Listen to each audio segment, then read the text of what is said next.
literally like I had a Zoom call with this lady. I was like, I can do 6 months one-to-one. We'll grab WhatsApp. We'll check in once a week, and it'll be £2,000. No thinking about it. I just like pluck, pluck, pluck, pluck, pluck, pluck it out of the air. And you know what she said? Yeah, let's do it. I was like, Wow.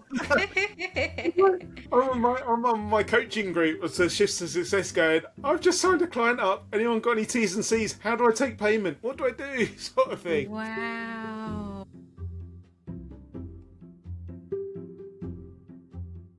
Hi everyone, welcome to Poquillo the podcast. Today I have Bill Betts with me. Thank you so much for joining me today. I'm so excited for this conversation. Bill, before I give the microphone over to you, I want to give a little bit of an intro to the audience that is hearing us today. So Bill, you are the founder of Pet Passion to Profit, and you also have a very famous podcast called Dog Grooming Business Help and Support. I've heard really great things about it. I actually need to hear it. Oh no.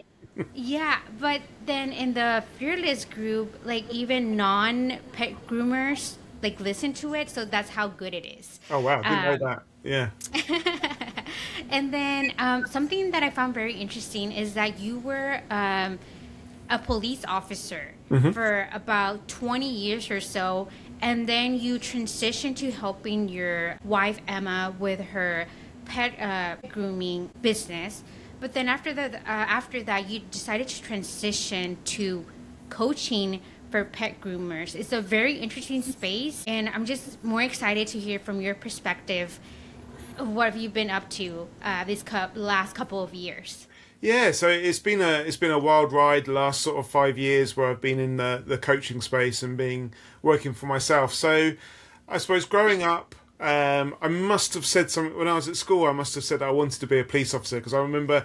Do you remember when you left school and you got your shirt signed or you got a diary signed by all your friends? Did that Oh, happen for you? Did you yeah, yeah, you do yeah, that? yeah, yeah, I yeah. found an old notebook in the attic where people had signed it like "Good luck" and "Well done," and someone said like "Hope you enjoy being a little piggy," which in the UK the police officers are called pigs. I can't remember Oh, why. yeah, I yeah, can't yeah, remember yeah. why. I don't know if it's the same in the States, but Does it carry like a negative yeah. connotation or?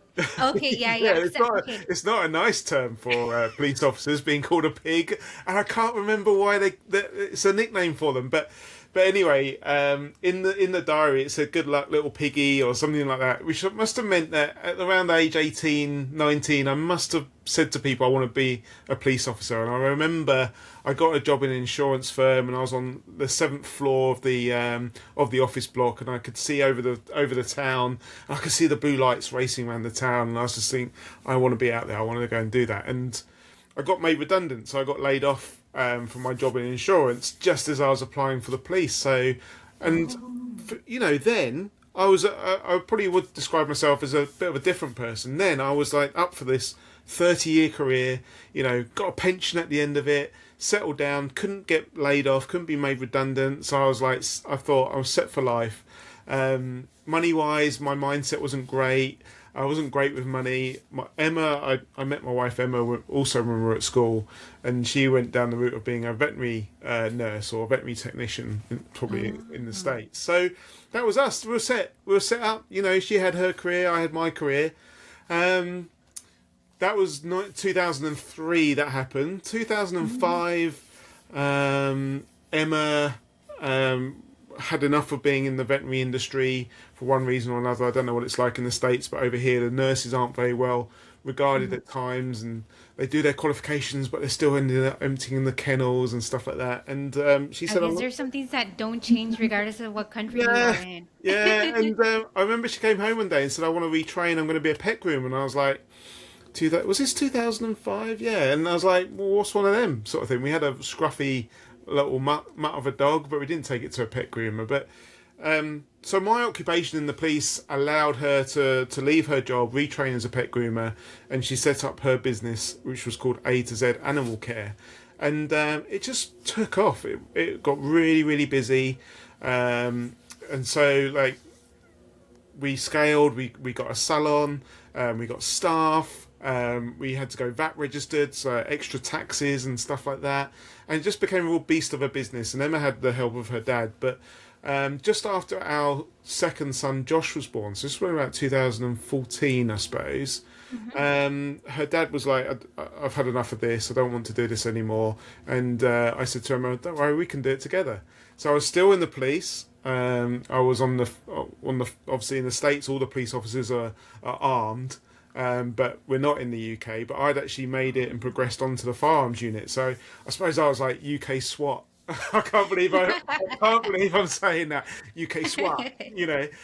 So yeah, I was the equivalent of not as like fit and butch and like as fit as your SWAT officers are Whoa. in the States. They work out and they try hard, whereas we were just sort of English bobbies, English coppers with guns, with a bit more specialist training. But so I was doing that. And then Emma was running her business with staff and, £120,000 turnover. So it's quite a big business. And Yeah. between us, we were trying to do all the administration, and it was pretty hard, to be fair. But we didn't know any different. So fast forward again, we kind of did that for a while. And in 2019, I started to suffer quite badly mentally and had a few little breakdowns. And trust me, if you're listening and and if your body gives you warning signs like with mental health, eventually if you don't listen to them, your body will just like stop you. It will do something and it will just stop you. And I remember one day, me and Emma dropped the kids off at the school. It was Emma's day off. We went into our local town, sat down at the cafe, and Emma was talking about an issue we had with a staff member, and I remember I just ended up crying. And Emma was like, "Oh, okay, we need to take you home." She took me home, put me to bed, phoned the doctor, and then that was kind of the period of where I had a depression, anxiety, really struggled. I had to take some time off work, and I became a bit of an work were like, well, I don't really know what to do with you, sort of thing. So I wasn't having great treatment at work. They tried their best, but their best wasn't really that supportive. So I found myself in a garage, shredding confidential waste as a firearms officer, highly trained, highly skilled, but really struggling to go out and do my job. And they were a bit nervous, I think, about me suffering with depression and having firearms and stuff like that. So I didn't fit in their box, and they didn't know what to do with me. So I saw an advert on Facebook. I never click on these adverts, let alone put my phone number in. But it must have been not desperate times, but time. What am I going to do? How am I going to change my life, sort of thing? And it was an advert for a coaching company, a business coaching company. It was called Shifts to Success, and they were put together by a guy called Alex, who wanted to help police officers, ex-police officers, retired police officers start and scale a business. So, yeah, I said to Emma, perhaps we could get their help with our pet grooming business, and I somehow could leave the police and join the business. So we made some inquiries and we signed up with them. Then COVID hit, but that wasn't such a bad thing for us. And there's COVID was pretty horrible for a lot of people, but there were some benefits that came out of it for us. Yeah. And I really started to enjoy that coaching experience. As you know, we have a mutual coach, don't we, with Robin? Yep. I Yep. really enjoyed that positivity. I really enjoyed the can-do attitude, the way that they really pushed you, the way they sort of stretched those boundaries and knocked down those limiting beliefs that we had about pricing and stuff like that. And we came up with an idea, like with Emma's business. Well, perhaps we could do pet groomer training for veterinary nurses, and then I could do like a business module, so business training for veterinary nurses, and then they could go on and set up their own business. And we're like, yeah, I could do that. We could do that. And then Oh, wow. maybe I could leave the police and do that. But I remember, Because by that time, the business was already generating a good amount where it will be okay if you didn't have to work, or you no, could step out and no, not at all. kind of. So we had the police. I was in the police, and we had the dog grooming business, and we just had this idea of how we could accelerate our dog grooming business to help me come across. But then we had a member of staff that decided to have a baby.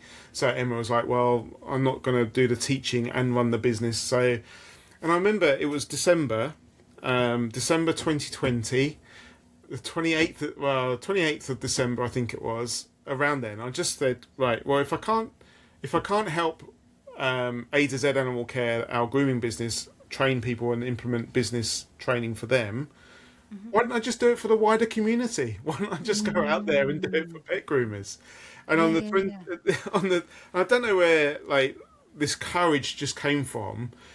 This is what mentorship does for you. It was just kind of like, don't think about it.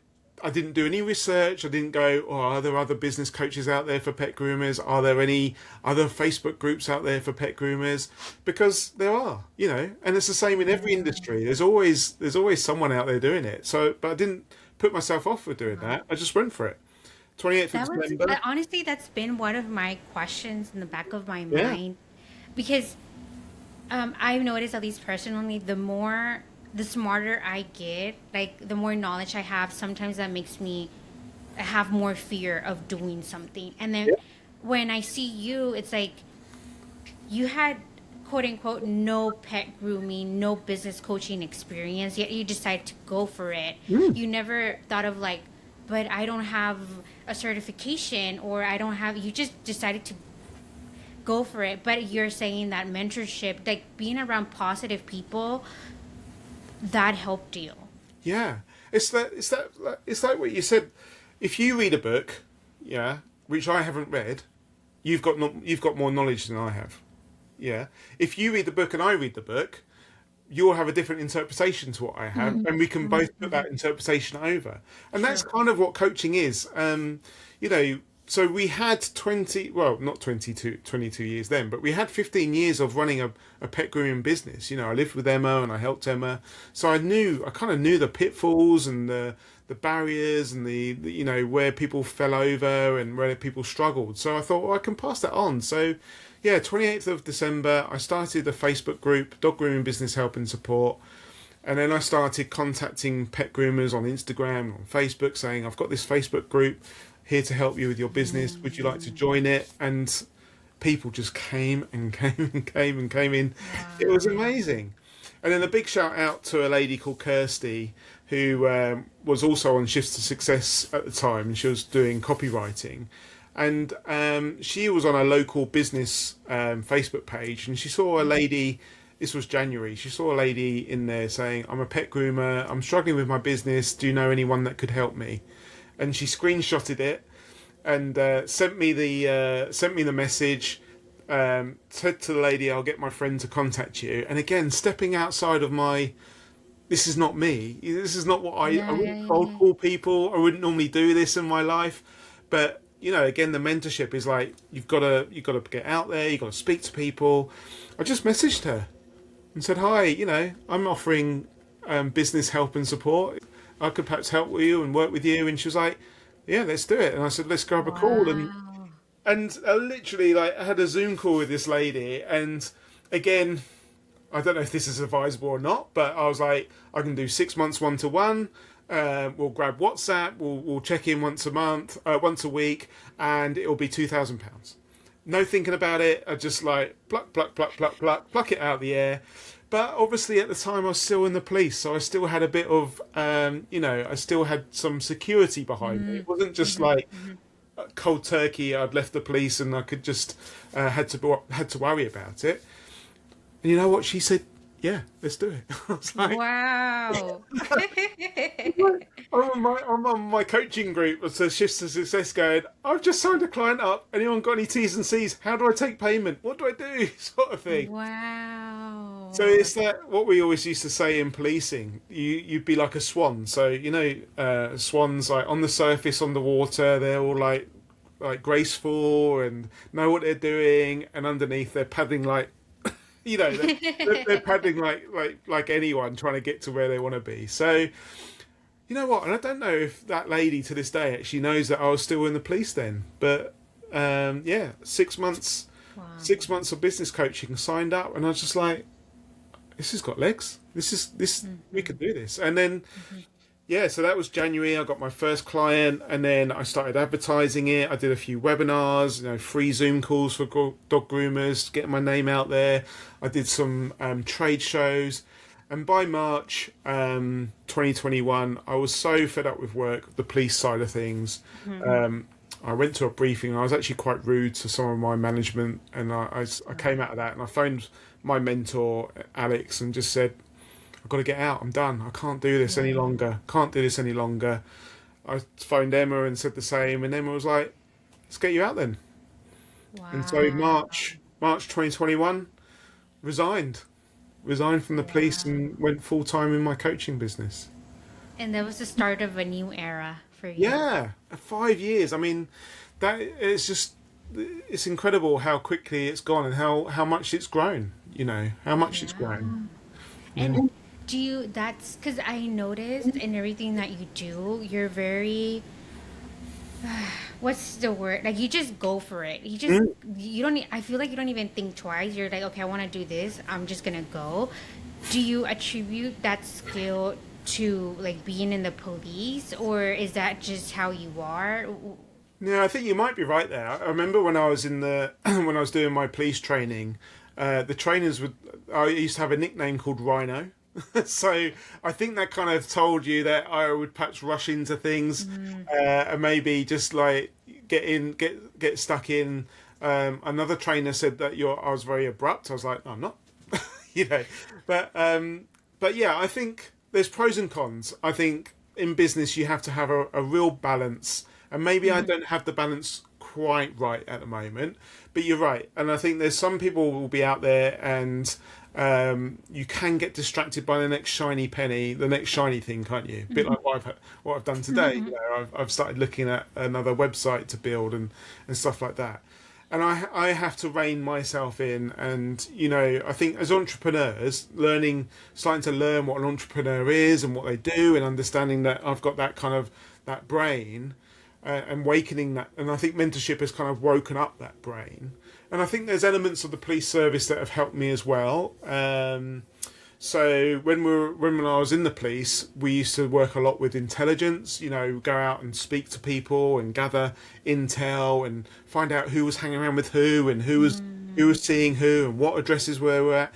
And I used that when I opened my Facebook group. People would say, "You just seem to know everyone," and I'd know a little bit about everything or everyone. So if someone said to me, "I'm really struggling with a staff member," I know someone that can help you with that. Or I'm looking to get a website done. I know someone that can help you with that. Or I'm struggling. I want to get an apprentice. Oh, I know someone that can help you with that. Wow. And what you do is you build that. Everything kind of evolves around you. You sort of push out, but it's that was that kind of intelligence brain, and it works with my clients as well because. I'll have a client in front of me, and if you can just remember small details about them, like their kids' Yeah. names, stuff like that, or how did it go? A client told me the other day that her daughter was going on a date, and in our next conversation, I'll be like, "Oh, how'd that date go for your daughter? Was it good?" Sort of thing. It's that you come away from being that business person in a way to part of their community, part of their life, like Yeah. friend and client in a way. But boundaries can be difficult then. But going back to what you were saying about the bull in the china shop, I think there could be some people that do this and they never get anything finished. And I think that's really important to recognize that in yourself. If you do start lots and lots and lots of things, then there's a real danger there that you don't actually get any traction and you don't get anywhere. So I've got a core offer, a core product which I always focus on, and then everything else is kind of being worked on the periphery as well.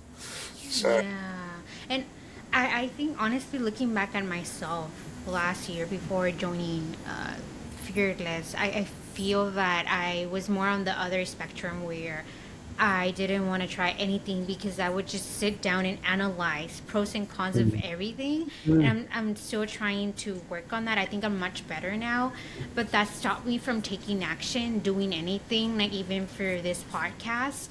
It was on my wish list for the longest of things I wanted to do. And I remember it wasn't until, like, I think Robin was sick that day or something, or he had an event and you gave a class, and you were like talking about all the pros of doing a podcast, and you were like, just do it. And then it was funny because also I tend to like want to be perfect for everything to look nice, and you were like, I just record my podcast like while sitting in the car, like, and then I stop and finish it off and move on. And I was like, wow, like he just does it like that. Is so simple. Like I'm just overcomplicating things. And I was like, well, if he can do it, why can't I do it? Like he's just doing it from his car using Zoom, and that's it. Meanwhile, I was thinking about like the microphone and editing tool and just things that eventually you can do but are not the necessary things to start. So I don't know, you've Yeah. been an inspiration. Oh, I mean, thank you. I mean, if it helps you, your listeners, that my mentors gave me some sayings that always goes around in my head, and I try and set the bar low as well, so it's not too hard to get over. So if I record a podcast or I put a post out on social media or record a video, I'm looking to help. Like, if I can just help one person, then I've achieved my goal. So I set my bar quite low. I don't want to. If lots and lots of people listen to it and it inspires them, then fantastic. But if one person gets something from it, then that's all I need to be happy, sort of thing. And then Alex, my mentor, sort of, I suppose, made me focus on the business. Is kind of, yes, like you were saying, you can analyze all you want, can't you? You can analyze your prices, you can analyze your competition, you can analyze, and yes, you have to have an awareness of what's going on around you and who's in the same space. However, competition shows that people are buying in that space, so it means that people are interested in the services. I knew what people were struggling with. I also put out surveys to find out what people are struggling with, but I just focused on being like getting people to know me as a person and how to relate to people, and then to show them that I can help them and give away a lot for free as well, which helps to build that trust. And I remember when I was setting up, like, we have these discovery calls and these Zoom calls and, find out more about our products. And my wife, Emma, who was in the grooming space at the time, sort of said to me, don't go out there and be salesy. You're just going to alienate and scare people. Look at who you want to work with. And so I've set up my booking links as like a chat with Bill, or Wow. just grab a call with us, and here's a link to book it. So it's not, I'm wearing a hoodie. It's a branded hoodie. I'm not in a shirt and tie and a suit. I don't go to trade shows in suits, because I don't think that's what my audience want to Yeah. talk to. I don't want to alienate them. I want them to be, friendly, and I want it to be open. So I always think, yes, there's lots of people within the coaching space, if that's your business. Yes, there's lots of people charging lots of different prices as well. And it's the same for my pet groomers. A lot of them sort of say, well, how can I compete on pricing, or how can I compete on the quality of the haircut that I offer?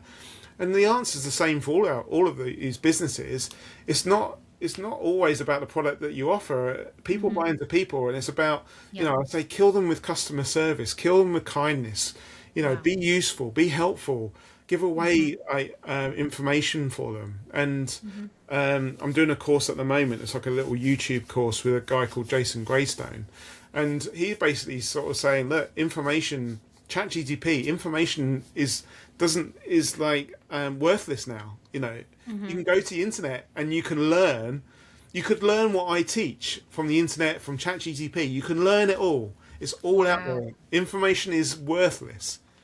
Implementation and acceleration, that's where that's where the money is, and that's where the value is, because people want to pay you to get the results that they want. And some people can sit in my Facebook group, they can look at the information that I put out, and I do know pet groomers that have improved their businesses from the free information, and that's fantastic. I know pet groomers that have used the information that I've given out on podcasts, and they've used that to improve their business.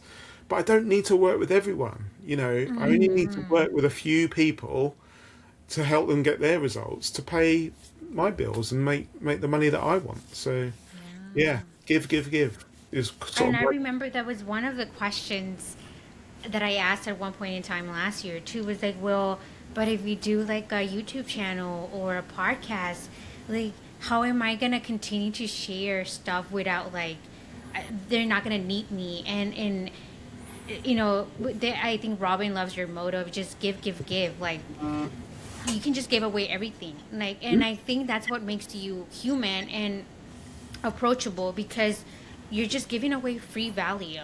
And I think that's why your podcast is so rich and people like to hear it, especially if they're in the pet grooming space. Because they can see, right? You're not trying to like, oh, to hear, the next advice you have to pay $9.99 or something like that, right? There's no tricks. You're literally just trying to help. And then if I was a pet groomer, I would sign up because yeah, you're nice. It's not, yeah, and like you can go anywhere and find that information. And when we think about business coaching, we think about marketing and branding and systems and implementation. I could take what I do and probably go to a plumber, an electrician. As we sit on our coaching calls with Robin, and general business questions come up, and I'm like, well, you could do this. So business coaching, spans all businesses. So anyone with business knowledge could do it. For obviously, I've got a bit of industry specific knowledge, which is helpful, and I've niched. Is that how you say it in the US? I think Niche. so. Yes. Yeah, Yes.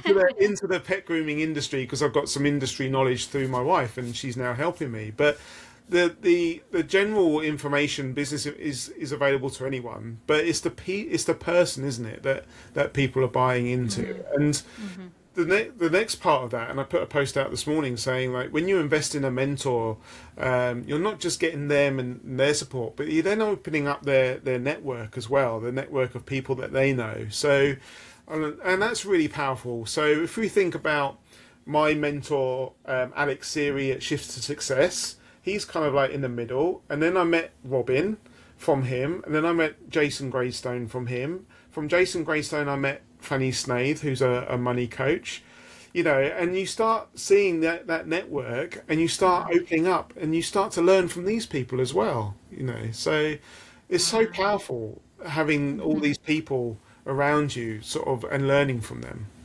And I think altogether, like your network has allowed you to scale your business significantly from when you started. And as we were prepping for this episode, we because I was like, hey Bill, like I want to do a podcast episode with you because I just keep hearing you're always recommending books like all the time, which has in turn like made me buy more books and read more.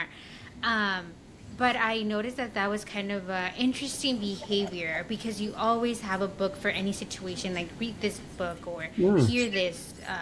And I personally think that's what has made you different and like scale your business to the next level. Would love to hear your opinion. But how did you become self-aware that you needed to learn more to grow personally, but also your business? Yeah, I suppose again another saying that we've been given is like, you don't know what you don't know, and that's a really strange one to get your head around. You're like, yeah, well, you don't know what you don't know, and how do you know what you're gonna know? It's like you could go round and round and round in circles, can't you?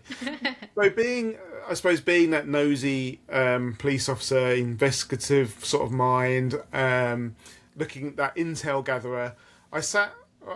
When we signed up to our mentorship, I sat in the group in their social media space, and I started to stalk. Some people might say examine, understand, like, who is Alex Siri. Went and watched all his YouTube videos, went and found out a bit more, looked through his social media profile, looked at all the photographs, looked at everything, who's he connected with. And as we went through the coaching space and listening to Robin, listening to Alex, I started to piece together, well, how did they get to know each other was one thing, and what what things do they all have in common as well? And that's what I was really interested in.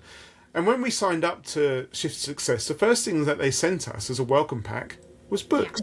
You know, they gave us Yeah. books to read. It's something that I do for my clients. I send them 3 books to get their what I say get their business brain flowing. So one's Eat That Frog, which is all about procrastination.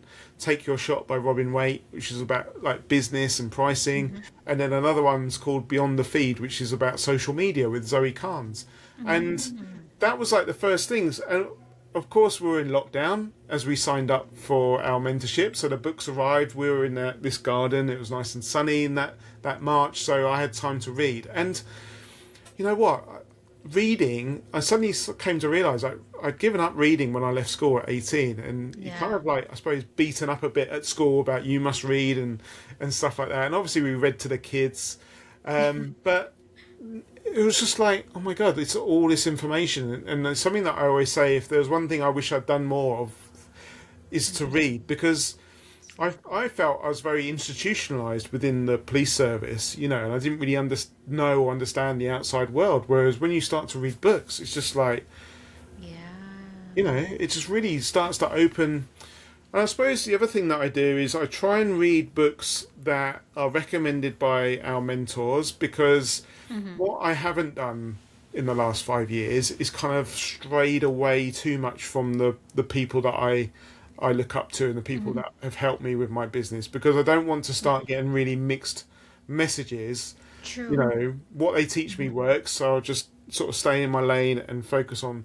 So when they sort of suggest a book that they're reading, it's like, yeah. And I think I'll go and I'll go and read that too. But I also think it's very important for me to continue reading so that I can then pass that, gain more knowledge, and pass that knowledge down to my clients as well. And I encourage them to read as well. Wow, that's true because what you're eating, you can then feed it to your. Oh, I hadn't thought about that. Mm. That is true. So it's not only for you, your business, but also for your clients. Mm. That's it. New concepts, new ideas.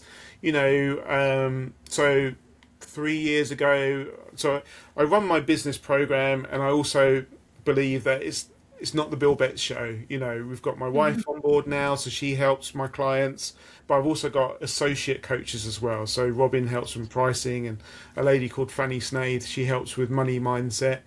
And as I bring more people in, you know, they start to broaden those horizons. So now Wow. me and my clients have been on quite a wealth creation journey with Fanny, like learning how to manage our accounts and look at investing and stuff like that. So she brings in more books that we want to start reading. So it just opens your brain and gets you thinking. It's lovely. Yeah, I Um, think that's. I agree with you on that statement of, one thing I regret, because I feel like I did the same after.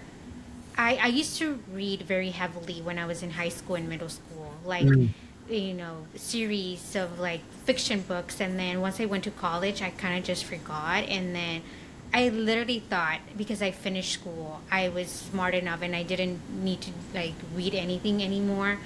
Um, but yeah, it's been life changing to read again because sometimes even like I've been trying to finish Profit First. Um, it's probably a hard one, really, isn't it? Getting your head around the technicals. and I was like, this sounds so simple. Like, do I really need to read this book? And it's like, yes, Gabby, you need to read it. And it's been so far, it's been like, whoa, this is simple, but like simple crazy that it can make me like have a ton of money saved in the long run.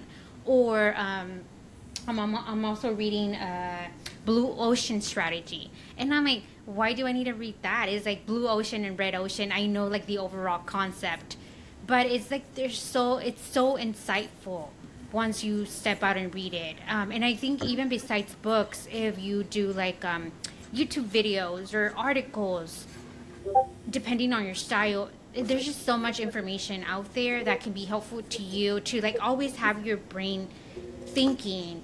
And I've heard that sometimes the best ideas come from like other spaces, right? So I'm signed up to this newsletter for engineers, I'm not an engineer, but sometimes I get the craziest ideas from reading those. So that has also been helpful for me.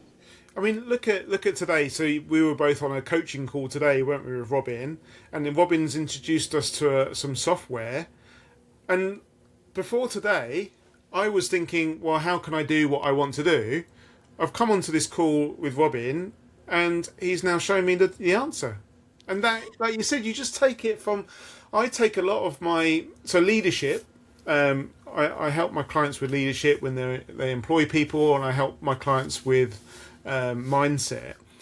And I suppose I come from the policey, the firearms sort of side of the world, and I was a firearms commander and stuff like that. So I had to do a bit of leadership and decision making and justifying my decisions and being confident in my decisions and stuff like that. But I also read the business books, but I do consume quite a lot of books from ex-military, so ex-special forces people and stuff like that, because I find some of their what they've learned in the forces in the military really transitions across into business when it comes to leadership and implementation, and systemization. The military are very regimented, so they're very good at putting systems in place and policies and stuff like that. So I do read. I don't read any fiction. I struggle to read about. My wife reads fiction. I'm like, I just can't do it. It's got to be a true story or a business book. And I can't. But yeah, Really? so I take. I read a lot of military biographies, and some go on to write sort of businessy books or leadership books, and I read those and take a lot from them as well.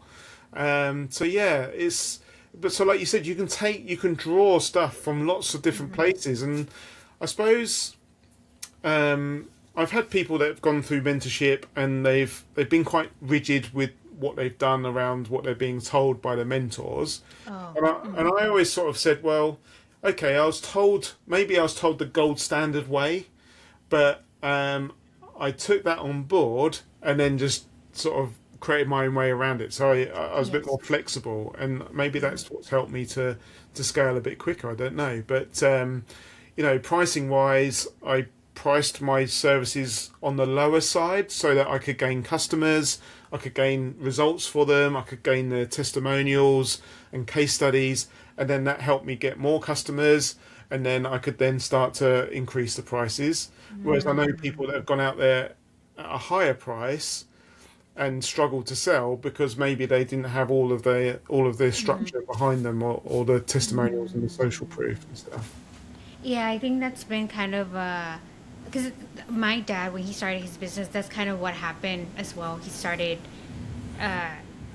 he honestly didn't know how to price it, so he started kind of like cheap. But then over time, he gained like a certain group of people that were really nice customers, and from there, it was just referrals.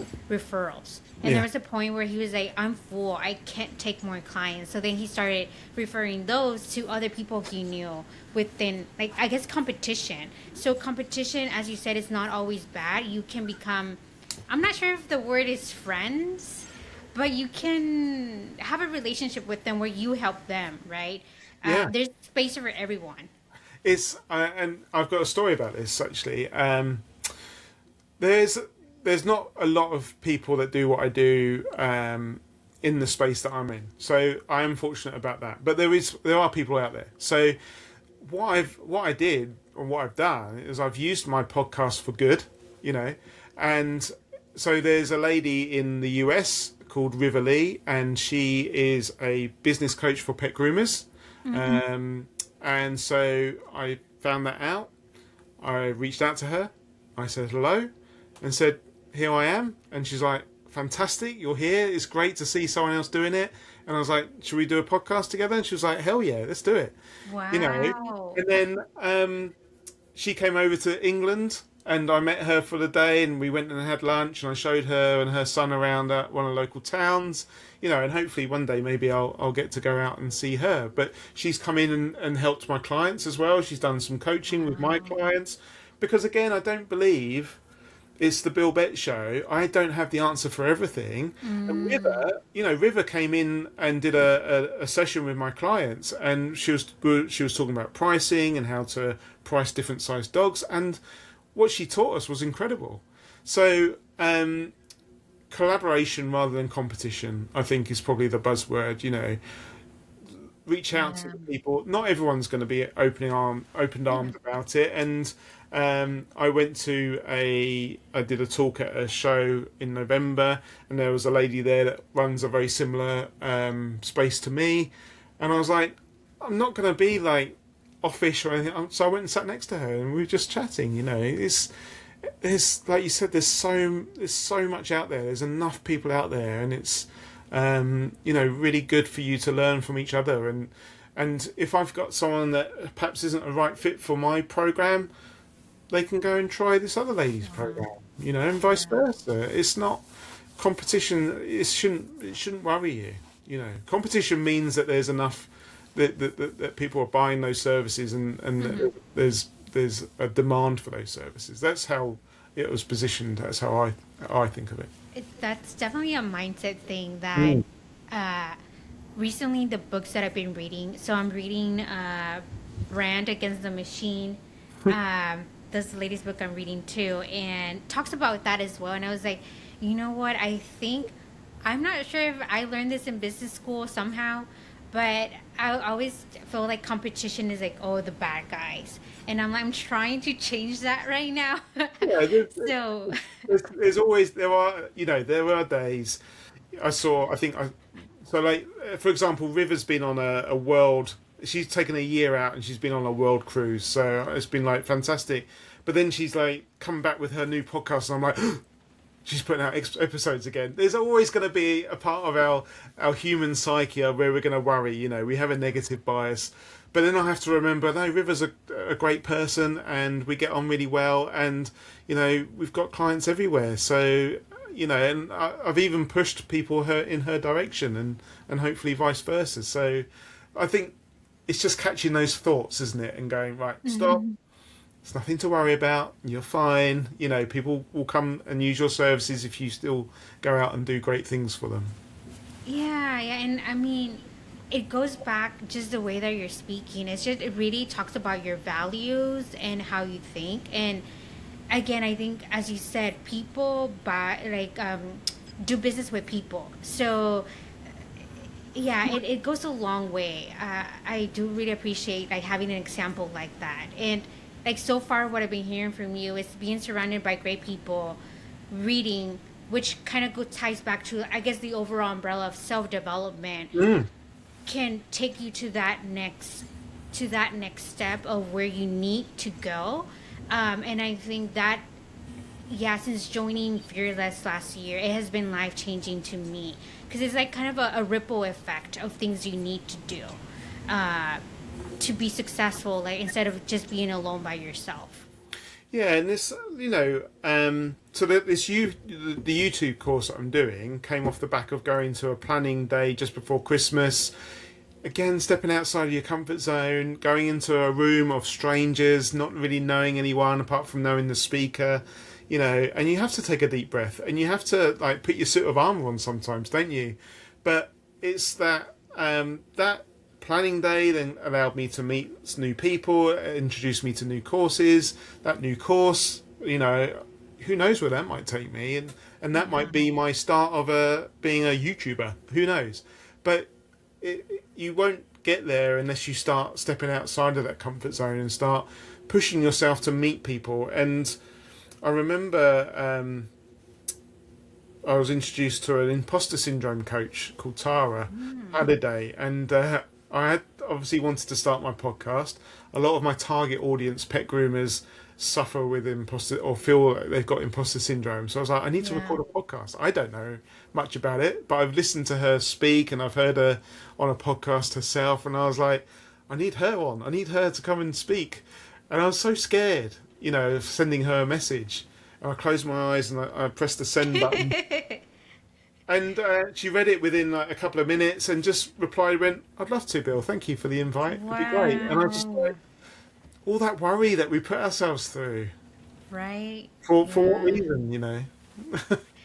Yeah, I think the closest experience to that again has been my podcast because it's like, well, who's gonna like join my, like, want to be a guest in my podcast because like I'm at zero, like I have zero episodes. And I remember I decided to, so I wasn't busy that day. It was a Monday, and it was an accountability call with Paul. And I was like, I really don't want to go. I think I know what I want to do this week. And I was just, let me just join. Mhm. And Alessandro was there, and he was like, yeah, I'm looking for another like podcast to attend. And I had mentioned that before he went, and he was like, hey, Gabby, could I be your first guest?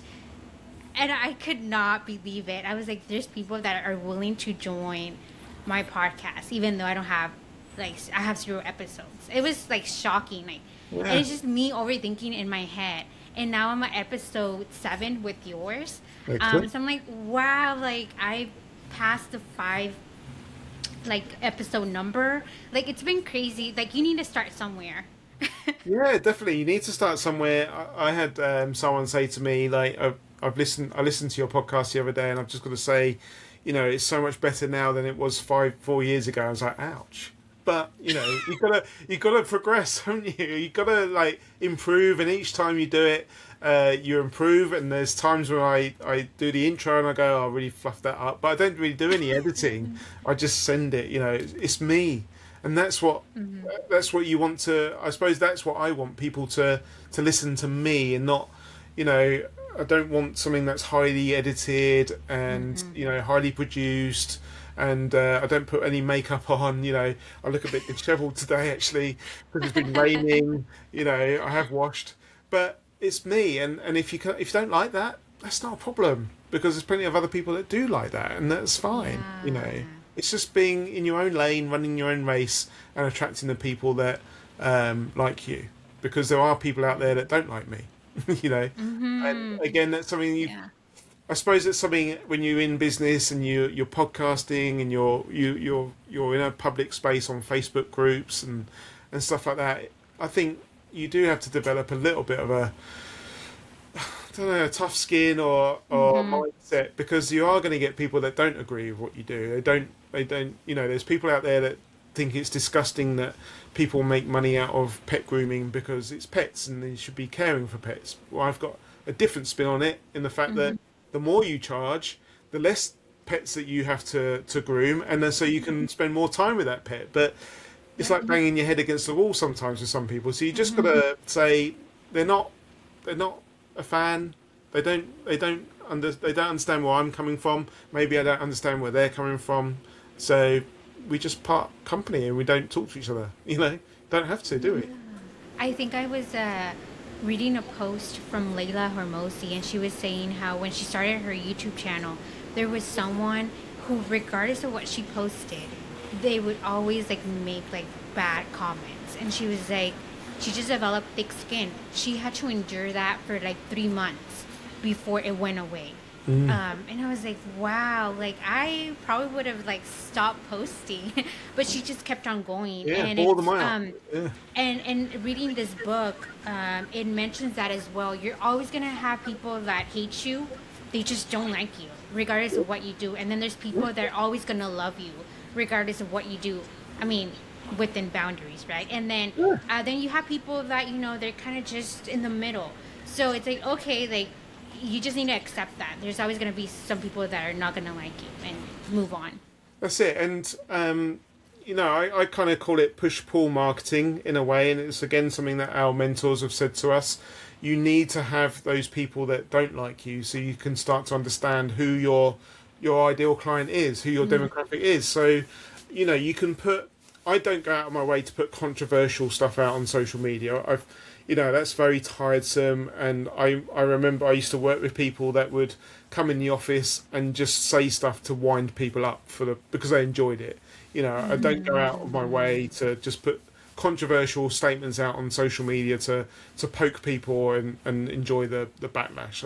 I don't do that. I haven't got time for that. But you will put stuff out onto social media that some people will find controversial or see controversial, and you're kind of like, well, some people will like that statement and they'll come towards you, And then Mm-hmm. some people won't like that statement and they'll push away. And if they Repel. push away and they leave my Facebook group, well, that's not a problem because I was never going to work with them anyway because they Yeah. don't have the same values or the same beliefs or they don't agree with what I'm saying. So it's not a problem, you know. Yeah.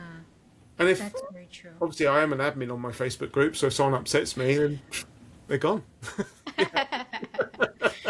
No, no, no. It's very true. I think it goes back to your perspective, how you see things. So Mm. you can take it in a negative connotation or see the positive aspect of that. Like, okay, that means that I don't know, getting closer to my, talking clearer to my target audience, right? Yeah. Or similar things like that. So that's been super insightful. So going back Just to the on reading sorry, portion, just on that, a little tip, yeah. maybe a little tip, I don't know, but if I put a post out onto social media like Facebook or a Facebook group, and someone puts the cross emoji in or unhappy emoji on it, I always say to myself, oh, they must have liked it but just slipped on the keyboard. They probably wanted to like it, but they just slipped and it came because I Whoops. like something and you slip and it turns it into a grumpy face. I'm like, oh no, delete that. But I just say to myself, they probably went to love it and it just the emoji came out wrong. It was a mistake. Yeah, that's the story I tell myself. That's another good thing you can do in your mind, and that way you're not thinking about it all day. Yeah, that's it. Yeah, because I had that happen on my YouTube Shorts last year. I was doing this experiment with Spanish YouTube Shorts, and I don't know who it was, but they kept on liking my shorts, and I was like, why? And you know, when you start, you sometimes like you see every single like and dislike, and it gets over your head. But yeah, you can just say, maybe they did it by accident, That's and you can move on. it. It's 50-50, isn't it? Like dislike. Maybe they just hovered over the wrong one, got distracted, and pressed the wrong button. Right, exactly. The I think another thing that's worked really well for me is building like a community of people as well, and it's something that I've watched recently. I've watched a documentary about Taylor Swift and how how she's really popular within the world. And when you Yep. start like drilling into her marketing strategy, if it is a strategy of hers, I don't know her, but they were sort of saying about that community feel that she has, and Mm, she whether she answers them on Instagram or her her team answers them. The documentary said that she does answer some people on Instagram, replies to messages, turns up and speaks to her fans.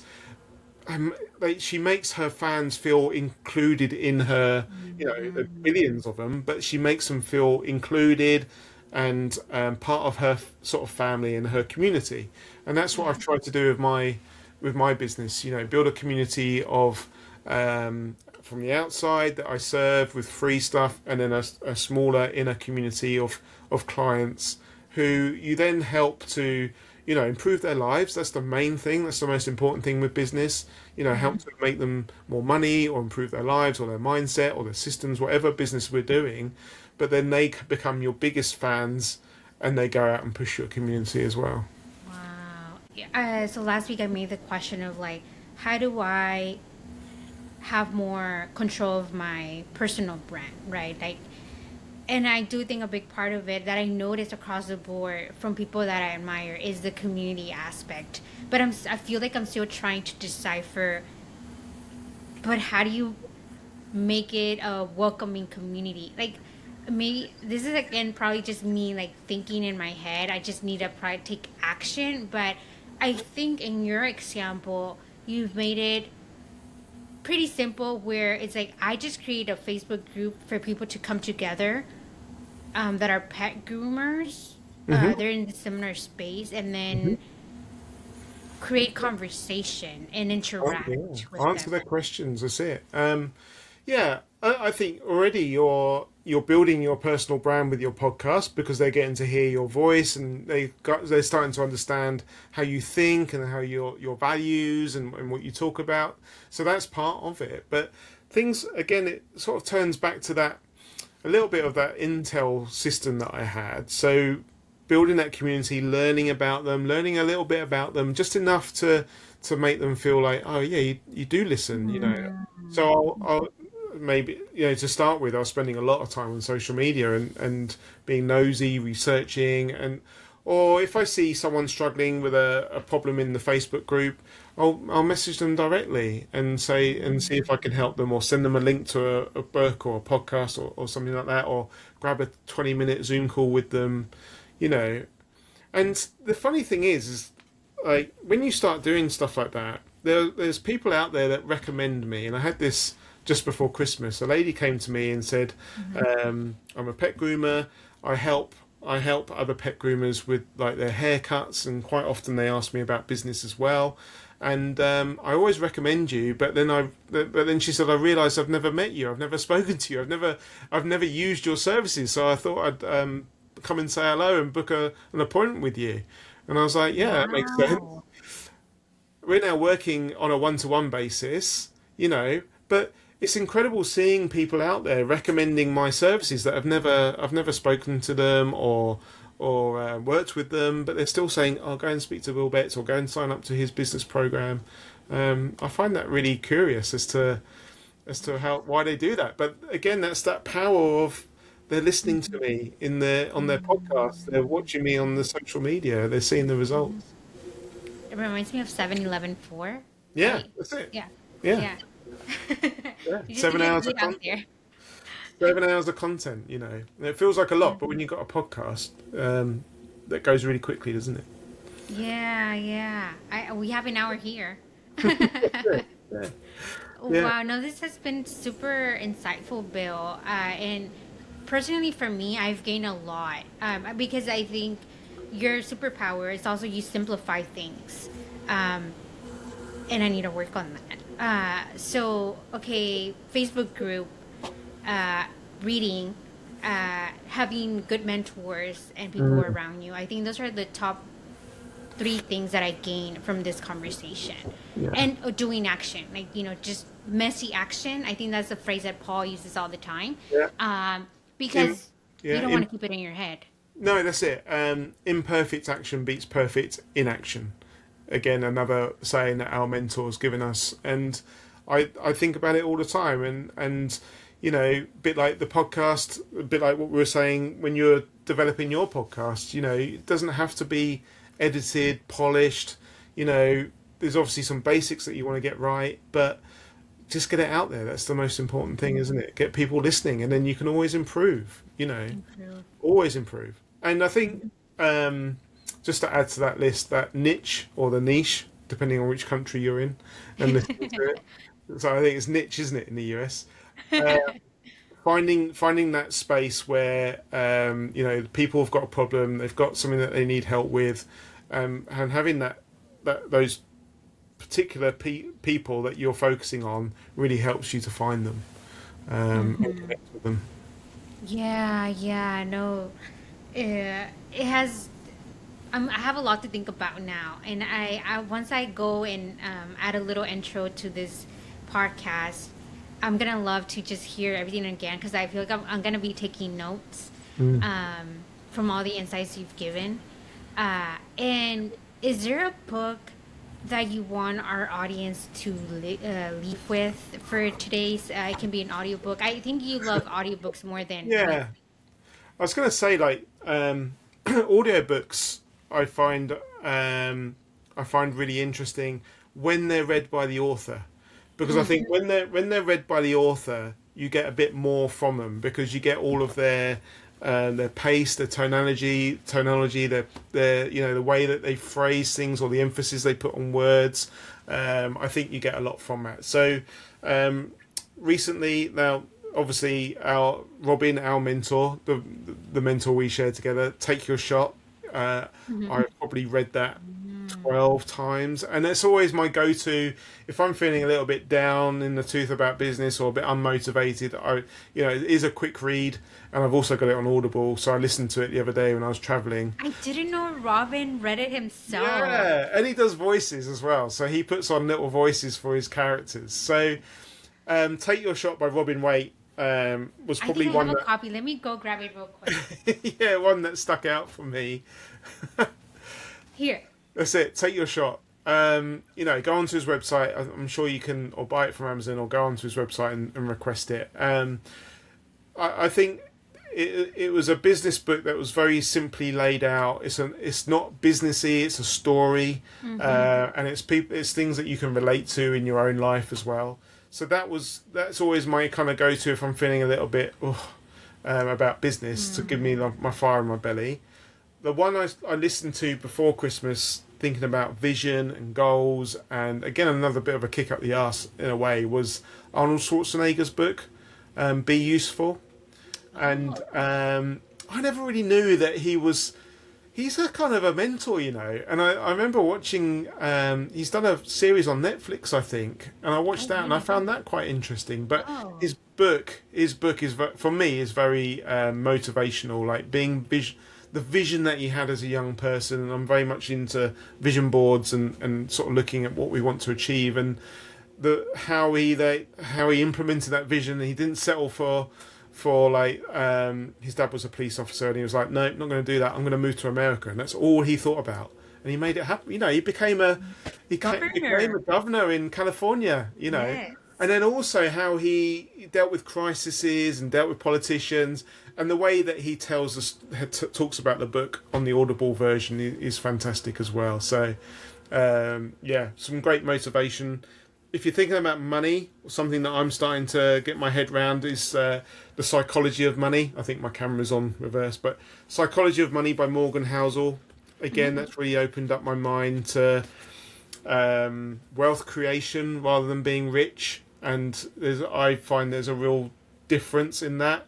You'd have to go and read the book to sort of make your decision. But yeah, like the difference between being wealthy and being rich, and the pros and cons, and also understanding how we think about money and how we use money as well. So there's loads. Wow. Well, I'm gonna go shopping on Amazon after this. I have a solid two books to read. That's gonna be pretty interesting.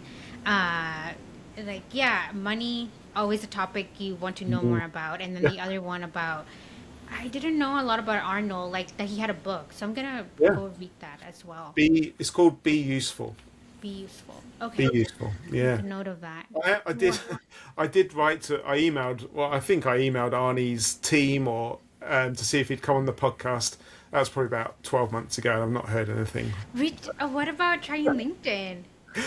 I'll try it. I'll see if I can find him on LinkedIn and reach out to him. See if I can get him onto the podcast.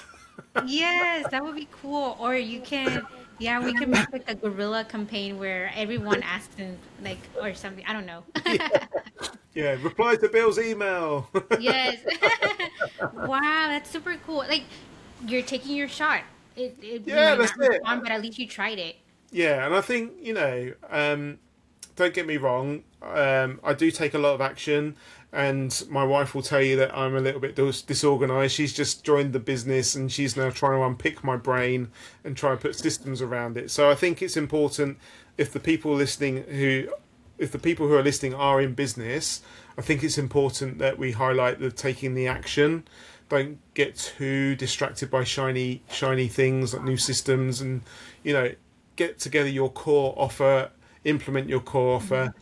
Business is a long-term game, so you've got plenty of time to then build all around your core offer. So Yeah, I'm also struggling with that. An opportunity came yesterday to kind of a side gig, and I was like, ooh, I can do that, but it's like, ooh, I think that's kind of gonna distract me Yeah. from my real goal.